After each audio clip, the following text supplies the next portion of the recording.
Yo take is टेलवेन सीसीस। तेरे jeep को मैं पकड़ के ना ऊपर से रोड रोलर चलाऊंगा नल्ले। टेलवेन सीएसएस का वर्जन 4 ऑफिशियली लॉन्च हो चुका है।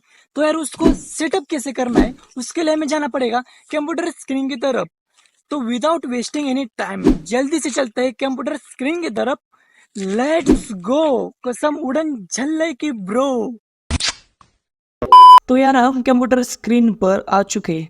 तो सबसे पहले हमें बनाने है नए फोल्डर एंड उसको ओपन करना है वीएस कोड के अंदर। देन जाना है क्रोम के ऊपर एंड सर्च करना है टेलवेंट वाइट रिएक्ट। थोड़ा सा स्क्रॉल करना है एंड इस वाली कमांड को करना है कॉपी। हमारे वीएस कोड के अंदर वापस से आना है एंड टर्मिनल के अंदर इसको करना है paste and press inter. And इधर हमारे प्रोजेक्ट का नाम डालना है। तो मैं रखने वाला हूँ लाला। एंड देन हमें चाहिए रिएक्ट, हमें चाहिए जावास्क्रिप्ट। अब हमें ऊपर की कमांड्स को करना है रन। तो सबसे पहले मैं लिखूंगा cd लाला npm इंस्टॉल। आप npm i भी लिख सकते हो, npm i प्रेस इंटर। तो यार इंस्टॉल होने में थोड़ा तो समय लगेगा ही। मेरा नेटवर्क एकदम नल्ला है तो मेरे को बहुत सारे साल भी लग सकते हैं। सो मैं आपसे मिलता हूँ सीधा इंस्टॉल होने के बाद। Now let's run the server. So npm run dev and follow this link। ओ ये एंड इधर हमारा सर्वर चालू।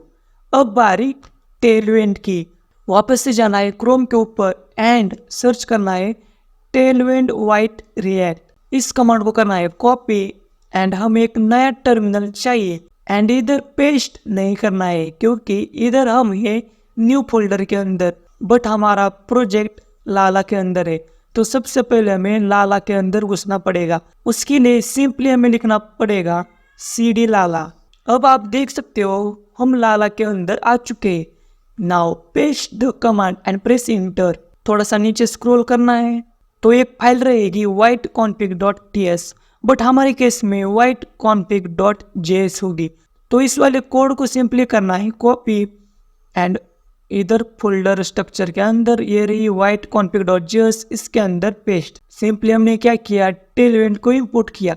बस हमें प्लगइन के अंदर यूज करना है।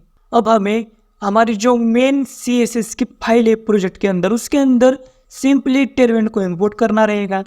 तो मैंने इसको किया कॉपी एंड हमारे सोर्स के अंदर ये रही सबसे मेन वाली CSS की फाइल import.tailwind। अब हमें app.css की कोई ज़रूरत नहीं तो मैं इसको उड़ा दूंगा। नाउ अब हम जाएंगे ऐप के अंदर एंड मैं एक फंक्शन को इंपोर्ट एंड एक्सपोर्ट भी करूंगा। तो आपको भी इसे ऑटो कंप्लीशन या फिर कोड स्निपेट चाहिए तो उसके लिए आपको जाना पड़ेगा एक्सटेंशन के अंदर एंड सर्च रिएक्ट। एंड आपको ये वाला एक्सटेंशन सिंपली डाउनलोड करना रहेगा बस। And for the टेलवेंट search टेलवेंट and इसको भी डाउनलोड कर लेना। अब देखो जादू, अगर हमें CSS को यूज करना है तो हमें HTML के कुछ एलिमेंट्स भी चाहिए। तो मैं कुछ डमी एलिमेंट फटक से क्रिएट कर देता हूँ।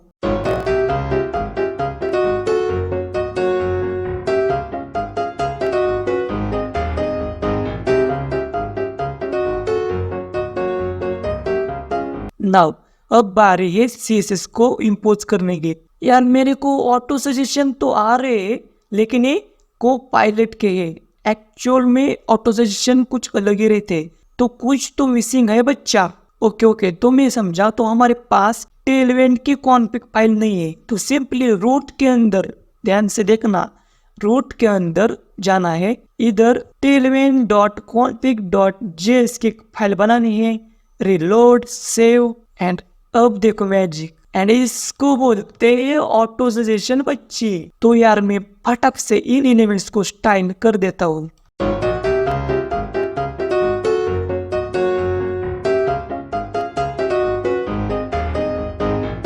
It takes some time but ये रही मेरी फाइनल CSS की स्टाइलिंग। सिंपली हमारे पास एक डब्बा था जिसके अंदर H1 टैग है एंड P टैग है।